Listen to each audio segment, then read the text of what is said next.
Hey Dunchbags, what's going on? It's Landon Remixes here, and it is time for the final installment of List Week 2017, my top 10 albums of the year. Year after year, my top 10 albums list is continually my favorite video of the year to record. In a way, it feels like this culmination of everything I've done on this channel throughout the year. When I review tons and tons of music, not only on this channel, but on Your EDM as well, and I finally get to take a moment at the end of the year to just talk about my favorite projects that have come out, and most importantly, to showcase and shed some light on some albums that you guys potentially might not have heard of. If you guys haven't noticed already, I've actually donned my Anthony Fantano shirt today because 3 years ago to the date, at least the date of me filming this review, I released my very first top 10 albums video, the top 10 albums of 2014, and Anthony Fantano, aka The Needle Drop, was a huge part of the inspiration behind that video and really me starting to do reviews at all. With that being said, I'm going to don my Monstercat crewneck because it is cold as heck where I'm filming right now, and there's no way I'm going to wear a short sleeve during this whole video. So yeah, I don't want to spend a ton of time blabbering about the sappy stuff, but I'll say I'm just really happy to be where I am right now. I'm thankful for each and every one of you that watches my videos.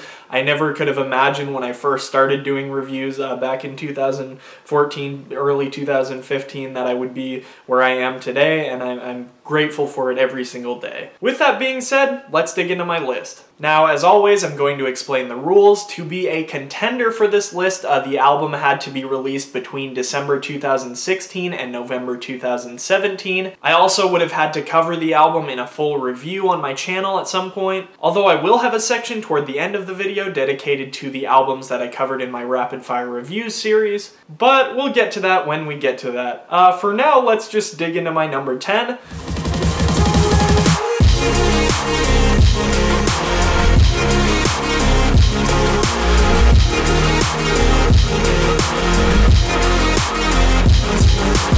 I was actually fortunate enough to have Grabbitz himself sit down for a review of this album. If you haven't checked out that review yet, I would highly suggest you do. The link's going to be in the description as always. It was easily one of my favorite features that I've done this year. Grabbitz and I took a really in-depth look at the album, so if this little summary isn't going to be enough to convince you to check it out, that one definitely will. But yeah, this is a cool little album, and it rounded out a little different than I expected. It was a little bit more of an EDM album than I kind of anticipated it was going to be. There was also surprisingly a lot of really pop-leaning stuff on this album, although it's not really anything too out of the park from what he did with his Better With Time LP. I guess the main takeaway when it comes to Things Change is that there are a lot of elements that Grabbitz has kind of borrowed from his Friends EP, other stuff he's done on Monstercat, that Better With Time LP as well, but he's also moving forward, so in a way it's a progressive album, but it's also a bit of a summative album. He shows off everything from his lyricism, to his vocals, to his abilities even as a rapper, to his production in a variety of different genres, to guitar playing. It's definitely a goodie. I'm really glad this album happened.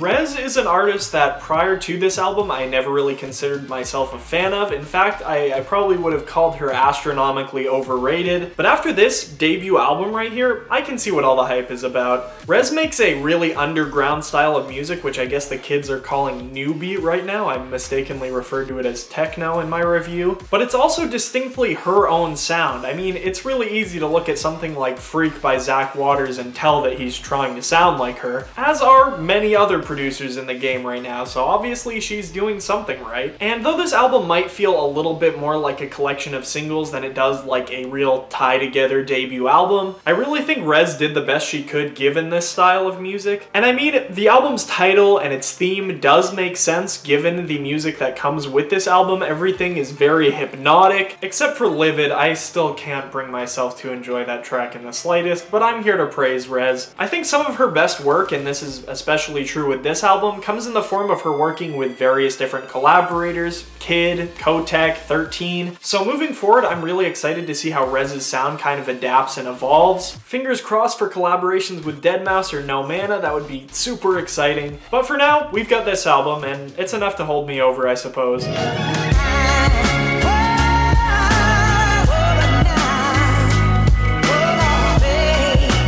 ODESZA ODESZA is another artist that I wasn't necessarily thrilled by until the release of this album. This album definitely has its ups and downs. I mean, there are some crazy triumphant moments, like on the song Across the Room with Leon Bridges, but it does have its lows and its down points as well. It keeps things interesting using a variety of different production styles. They even imitate Flume and the Chainsmokers in parts of this album. And while at 16 tracks, I feel like this album does overstay its welcome just a little bit, it does generally also manage to keep things pretty interesting across the board. It threw me on a loop a number of different times. And on top of that, I think the vocal performances are generally fantastic on this album. And while this album isn't absolutely perfect or anything, it's definitely my favorite collection of work they've put together so far. And as you speak,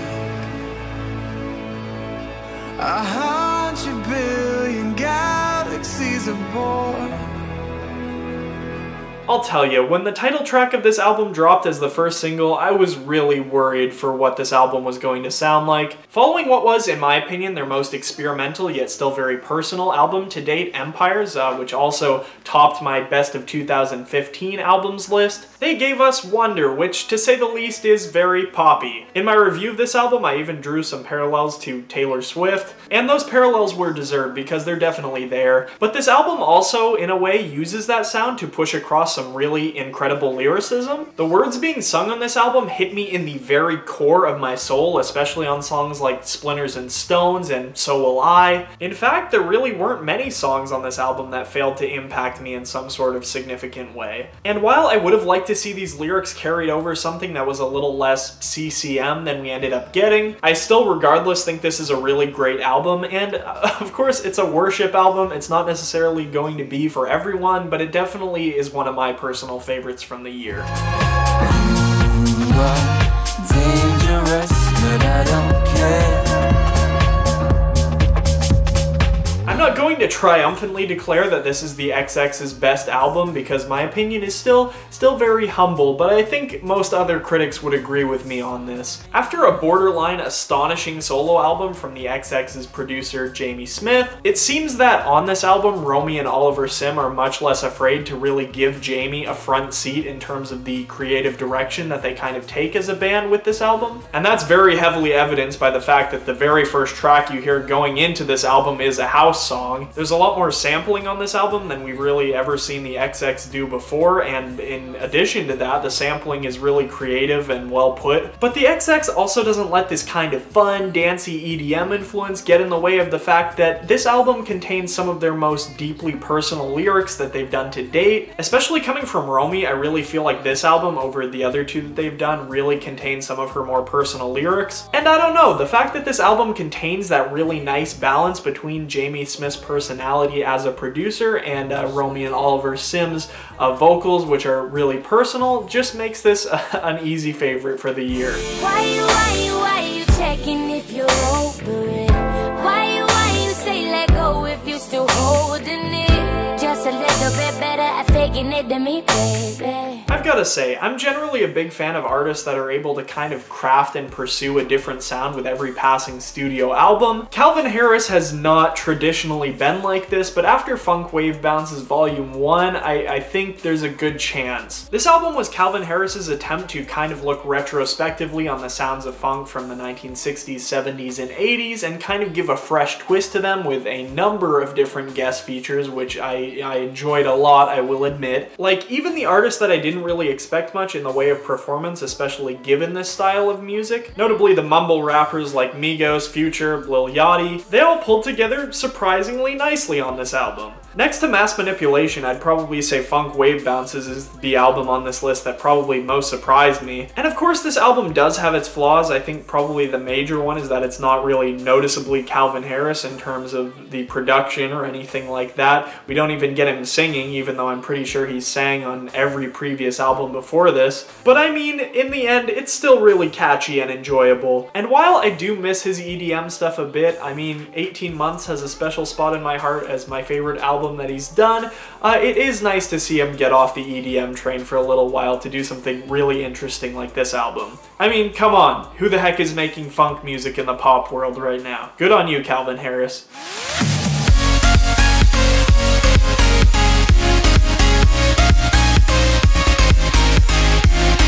Sweet lord, Lord, this is such a feel-good album. After what was kind of a dark and down in the dumps EP for him, Borrowed Lives in 2016, which did end up placing on my top 10 EPs last year, I might add, Pierce Fulton came out with this album, which is just extraordinarily happy. Pierce has a girlfriend now who actually comes and shows up on a number of different tracks on this album, and he really seems to be just more excited about the future than ever before. That internal happiness that Pierce Fulton has really comes out in his lyricism and really the overall sound of the album. I know I personally had a lot of really dark moments this last summer, and this album was a huge part in kind of bringing me out of the dumps. You pop this album in, well, I guess not literally because there's no CD version of this album yet, but Life in Letters comes on and you just can't help but feel happy. On top of that though, the album isn't only good just because of the feeling it evokes. I think this was also a really nice creative direction. Everything from the more indie and folky kind of sounding songs like Yesterday to the more EDM-centric songs like Home in August sounds distinctly Pierce Fulton, and that's why this makes a really nice debut album. And I really like that too, how Pierce Fulton is able to kind of grab hold of his roots in electro house and really embrace it on this album. He's not an artist like Porter Robinson where he kind of takes his old sound and shoves it in the back and says, don't pay attention to that, listen to what I'm doing right now, this is the good stuff.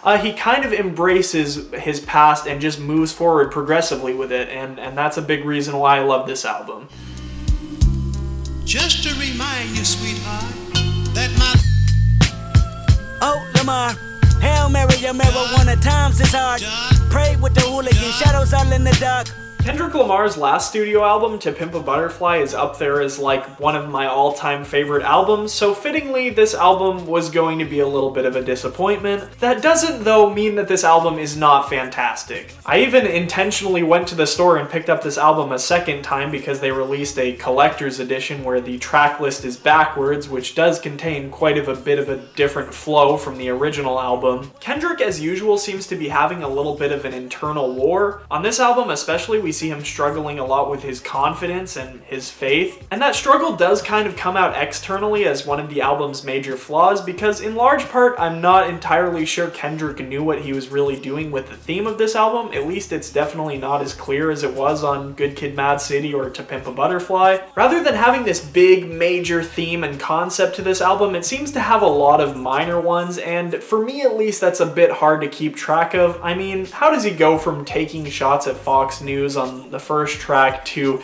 telling a story about how his dad almost got killed on the last track? It's a bit hard to make sense of it all, but he does do a pretty good job of it, and I think individually most of these tracks are pretty phenomenal. Like, otherwise he wouldn't be placing this high on the list above other albums that I thought were pretty good as well. His abilities in storytelling are just absolutely unmatched in hip-hop. He's got a ton of chemistry with his collaborators across the board, even artists that I didn't see really working in a great way on this album, like U2. And while he may not have pulled me into his world as much as his last couple albums, I still think Damn is quite fantastic.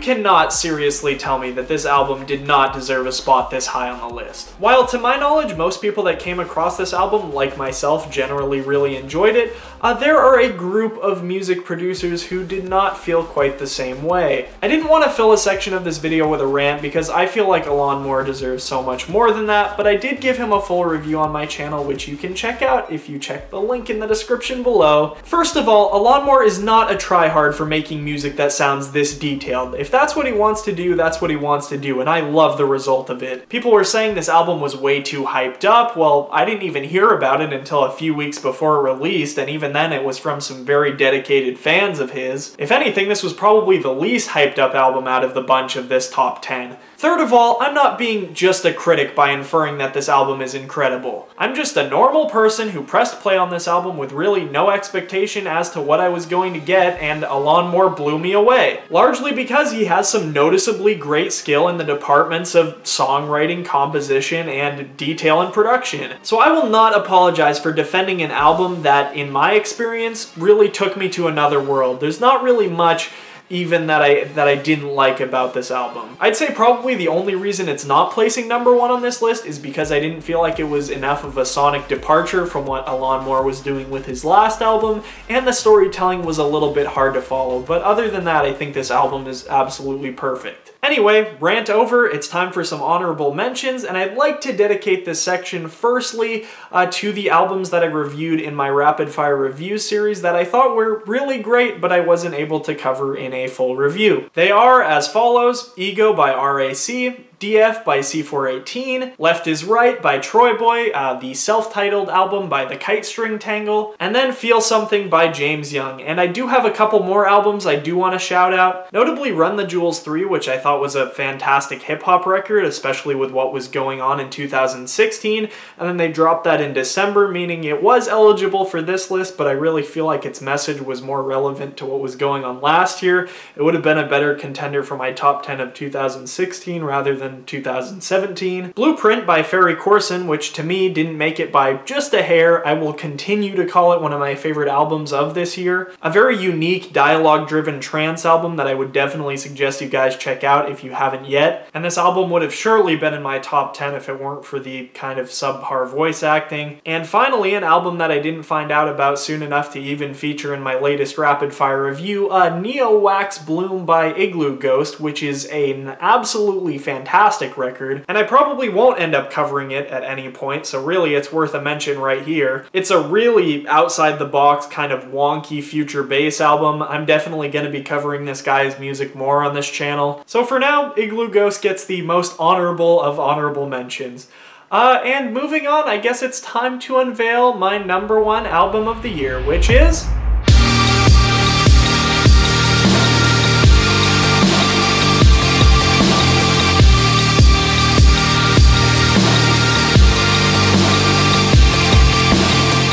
that this album ended up in my #1 spot really shouldn't be anything too surprising. It's really kind of owned that spot since the album came out. Mase had been talking about this mysterious album he had been working on really for years, basically since his Snow Ghost EP, which was one of the first EPs I'd ever really covered on my channel. I guess what I didn't expect going into this album was that I was going to really love it as much as I did. I mean, I've been a fan of Mase since Impurity. I've always really loved how he kind of incorporates those indie elements into electronic music. Maybe it's just the small town boy inside of me, but I've always been a bigger fan of the artists who are extremely relatable, who are super down to earth, who really envelop you into their story. Mase really checked off all those boxes, no pun intended, with this album. All the while, he's improved a ton as a vocalist since Snow Ghost. His instrumentals range from being very soft, emotional, and piano-driven to very epic and fantastical. On top of that, the fact that Mase has covered a large majority of the vocals in addition to doing like all the instrumentals and the production on this album makes everything feel that much more personal. And on top of that, if I haven't already made it clear enough, this album is very much a sonic transformation for